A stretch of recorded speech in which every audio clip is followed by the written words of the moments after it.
Hi everyone, welcome to my home in Northern California. Today is blind tasting day. I had a friend of mine put together a tasting for me. The wines are all bagged, as you can see. What I've been told is this. There are 4 wines, all reds. They can be single grape variety, they can be blends, they can be from anywhere in the world, and they can be any vintage. Aside from that, I've been told that one of the wines has a $3 US retail, one has a $20, one has a $60, and one has a $300 US retail. So what I'm tasked to do is to identify the wines as closely as possible, and the next is to assign the appropriate price point per each. Afterwards, we'll pull the bottles out one by one. We'll see how close I hit the wines or not. And we'll also discuss the price points of the individual wines. Now, periodically, I really enjoy going through this process. Yeah, it can be humbling, but what it does is it removes all bias. I'm not looking at the label. I don't know where the wine is from or what it's made from. I know nothing about the wine other than what is in the glass itself. Okay, at this point, we're ready for wine number 1. And the color immediately strikes me as being quite deep. It has good density. It's not quite opaque at the core, but it's got a lot of color. That color extends to the rim of the glass. There's no browning or amber tone at the rim of the glass, so that would indicate this is a wine that does not have a lot of mileage to it. So I don't think it's very old. And because the color density is quite full, you can throw out some of the very thin-skinned, lighter grape varieties. Things like Pinot Noir, Tempranillo can probably get tossed out of the equation. Aromatics, a lot of cassis, red fruit, a bit of spice. It's got a good hint of oak. Really clean, modern style of winemaking. It doesn't show any Brettanomyces. There's nothing funky about it. It's a very clean, well-made style of wine.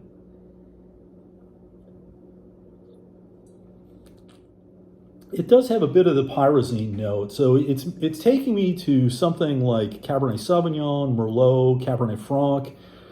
Because of the density, the structure of it, I would lean more towards Cabernet Sauvignon than anything else. As for region, there is nothing about this that strikes me from any area in Europe. If I'm thinking Cabernet Sauvignon and I were to take this to Europe, the most likely place would be a place like Bordeaux. There is nothing Bordeaux about this wine. This reminds me of none of the Cabernet-based wines you may find in a place like in Italy or a few regions in Spain that produce Cabernet Sauvignon, like Navarra. It has no connection to that area at all. It seems like a very new world style to me, and it really takes me to one of two places. One, I would think potentially the US, namely, I'm thinking maybe Washington State. I spent a fair amount of time up in Washington State, and I've had a lot of wines from that area, and it has some of that character, but the finish on it doesn't seem quite typical of what you would find there. Oftentimes from the wines from Washington, I get a bit of minerality, which this does not have. And I think of some of the other New World wine regions, like Chile, for instance, produces a lot of Cabernet. That tends to be a little bit greener, a little leaner in style in most cases, so I don't think this would be from Chile. Argentina, perhaps. South Africa, it has none of the character of South African. Australia is really kind of front and center for me. I lived in Australia a few years ago, visited most of the wine regions there, and really had a deep dive into what's going on in the wine scene there. And it reminds me a lot of Australian Cabernet. So if I had to actually tick all the boxes on this, I would say this is Cabernet Sauvignon, fairly recent vintage, 2018. If I had to put it into a specific region in Australia, I would say Clare Valley. I visited the Clare and tasted through a lot of their wines. They're best known maybe for their Riesling, but they make some very good Cabernet. The wines tend to be very refined, not overly alcoholic, not overly extracted. This has a lot of the signs that I would expect from that area. In terms of price, It certainly is not a $3 bottle. I don't think there's any way this is a 60 or a 300. So I would say $20 bottle. 2018 Cabernet Sauvignon from Clare Valley, 20 bucks. Let's see. Okay, the big reveal on, well, not too far off. Okay, this is a producer I actually know quite well called Bleasdale. Bleasdale is an Australian producer. It's a 2019 vintage. They're based in Langhorne Creek, which is not all that far outside of Adelaide. It's a very old wine producing area. It does have some ocean influence, which tends to make wines that are a little more elegant, and the alcohol levels are down a bit. Let's see, this shows 14%. Okay, it supports 14 just fine. And suggested retail of $20. So not all that bad on this. Hit it reasonably close. For people living in Australia, Langhorne Creek is one of the best go-to value areas. You don't see a lot of these wines exported, but if you happen to see this out in the market anywhere, Bleasdale or really anything from Langhorne Creek, they're really worth picking up. So just a quick break in the video. Please do take a moment to subscribe right now. There's a red button somewhere down in one of the corners. Hit that. It really will help this channel immensely. It's greatly appreciated. So at this point, we're off to wine number 2. Can't imagine going anywhere but down versus what happened in the first wine, but let's see where we go here. Completely different appearance on this wine, much less depth of color. If you look down at the core, there's not a lot of depth there. You get out to the rim of the glass, it looks kind of dilute. There's no browning, so I would say the wine is fairly youthful. Yeah, aromatics, you get some primary fruit, really simple, a little bit of alcoholic heat. It does not have a characteristic that makes me think of any specific grape variety or any specific place in the world. Pretty nondescript, but not offensive. Yeah, this is tough. This is simple, clean, bright, pretty short on the finish. This seems like a wine that's really made in a mass production sort of way.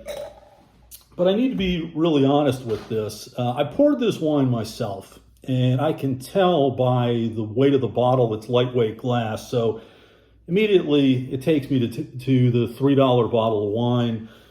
That's got to be fixed going forward. Somebody should be pouring the wines for me. But this has all the characteristics of a wine that's really built to a price point. So I would say this is recent vintage, maybe 2019. Based on a price of $3, it can't come from a lot of different places around the world. Probably the Central Valley in California. Grape variety, I'd say this is probably a red blend. And that's really about as far as I can go. So let's see what this is.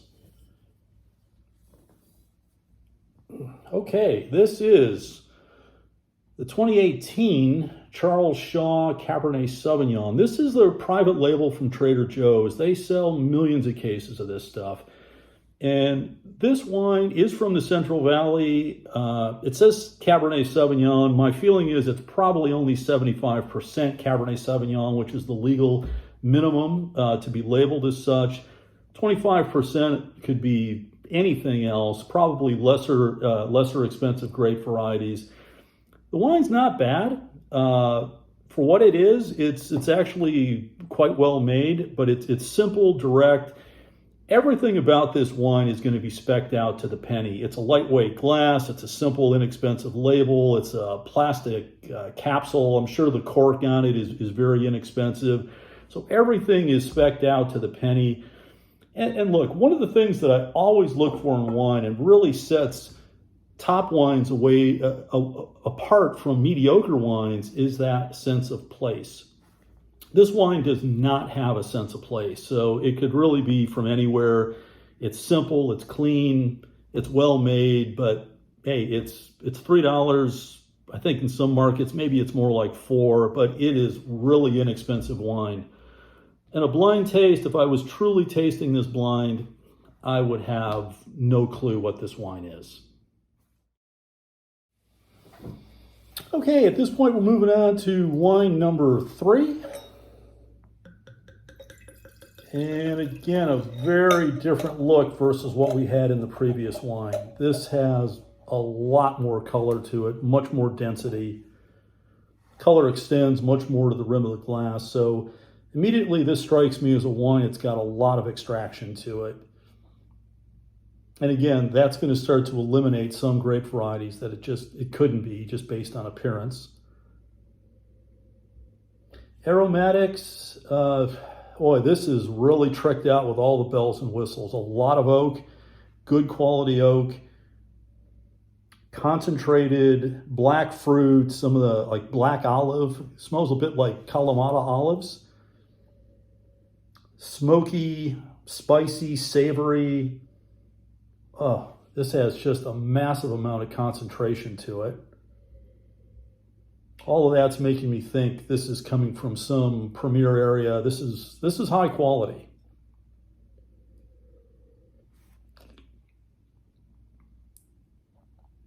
Oh yeah, this is a big boy. It's very concentrated. It's got a lot of weight. The structure is very, very broad. I'd say this comes from a relatively warm area because the alcohol level does seem a bit elevated. I wouldn't be surprised if this was over 14%, but the structure of the wine can support this very, very well. It has this cassis character and that black olive character. It leads me to think that we're probably going back towards Cabernet Sauvignon again. And it has a New World style. This does not seem like anything that you would find in Bordeaux or any other areas in Europe that predominantly produce Cabernet Sauvignon. Perhaps could be a blend with maybe a little Cabernet Franc or Merlot, but a Cabernet Sauvignon dominated wine from a premier area. This reminds me of a lot of wines that I have up in Napa, which is just a short distance down the road from me. It's got that weight concentration. It's very well structured. It's maybe a tad overripe, which again is something that you find with a lot of those Napa Cabernets. So I'm going to say this is Cabernet Sauvignon, or predominantly Cabernet Sauvignon from Napa. This is one of the better regions. It reminds me a bit of some of the Stag's Leap Cabernet Sauvignons that I've had. So I'm going to say Cabernet Sauvignon, Stag's Leap, has maybe a bit of age to it. There is some developing tertiary notes which come with some bottle age. I will say maybe a 2016 vintage. I'm going to hold off on the price because I want to taste the last wine before I discuss that. But that's where I'm at on this particular wine. And then I'm going to go into wine 4. We'll discuss wine 3 and 4 at the same time. Hey, at this point, we're off to 4th and final wine. Oh, wow. Completely different than what we've been seeing in the others. This wine has a lot of browning to it. So just the look of this leads me to believe this is a wine that's got a lot of age. I would imagine this is going to show lots of tertiary notes. Oh yeah, on the aroma, you're not getting any fruit character. It has that savory spice character, a bit of a mushroomy character. Quite dense. There's some oak to this. This wine has some serious miles to it. And I think someone's trying to throw me a curveball because the first 3 wines were Cabernet based. I don't think that's what this is. Yeah, this one has a very old world style. There's some minerality to it.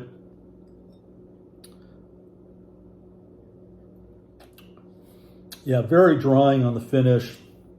There definitely does have a good hit of oak to it. It's a bigger style wine, fairly full-bodied. I think this wine could easily be 20 years old. What it's made from and where it's from. Really going back and forth between France and Italy on this. I'm thinking in France, where would it be? It's not the character that I would attribute to Bordeaux, certainly not Burgundy. Maybe somewhere in the south of France. Maybe in the southern Rhone, perhaps. That doesn't seem quite right. In Italy, because of the drying finish on it, it potentially could have Italian origins, back and forth really between two areas. Maybe northern Italy, the northwest part of Italy, Piedmonte, maybe. But I'm thinking more like this is somewhere in Tuscany. Maybe Sangiovese based. Might have a little Cabernet Sauvignon blended into it. It's old, early 2000s. But yeah, I'm gonna say Tuscany, Sangiovese based, early 2000s. Okay, we're ready for the big reveal for the last two wines, wines 3 and 4. You recall with wine 3, I called this the 2016 Stag's Leap Cabernet. I said it was a big dollar, $300. Let's see what we have here. Okay, this is J. Daniel Cuvee from Lail Vineyard 2016. Cabernet Sauvignon from Napa. I don't think this comes from Stag's Leap, but this is a super tricked out wine. It has all the bells and whistles. Big alcohol, 15.1%, so definitely a big boy in that regard. The back label shows a lot of new oak, 20 months in oak, 75% of that new French oak. That really does shine through. If you're in the scores, I'm quite sure this is the wine that did get a couple of 100-point reviews. I don't think the 2016's around anymore, but really a spectacular bottle of wine. And if you like this style of wine, you're going to absolutely love it if you can find it. I'm going to be drinking a bit of this later tonight. And the last wine is what I call the Sangiovese early 2000s from Tuscany, $60. And okay, I missed the boat on this, seriously. This is Giacomo Ascheri, Barolo, Sorano, 1996. So this is Nebbiolo. I missed the grape variety. I certainly missed the region of origin as well. Hit Italy at least. I got the price point right, but no, not too great on this one. And a recap on the other two. The second wine, as you recall, was the Charles Shaw, the $2 Chuck. This is the one where the tasting needs to be tightened up a little bit, because just by pouring this, I could tell it was lightweight bottle, which gave me a clue as to what the wine was. That'll be fixed going forward. And the last wine, or the first wine actually, the Bleasdale Cab. This is a super bottle for the money. If you see this around, definitely pick it up. Blind tasting's a humbling experience. I hit some, missed some today, but it's a good way to focus in on what is just in the glass itself. Thanks for sticking around. Until next time, cheers.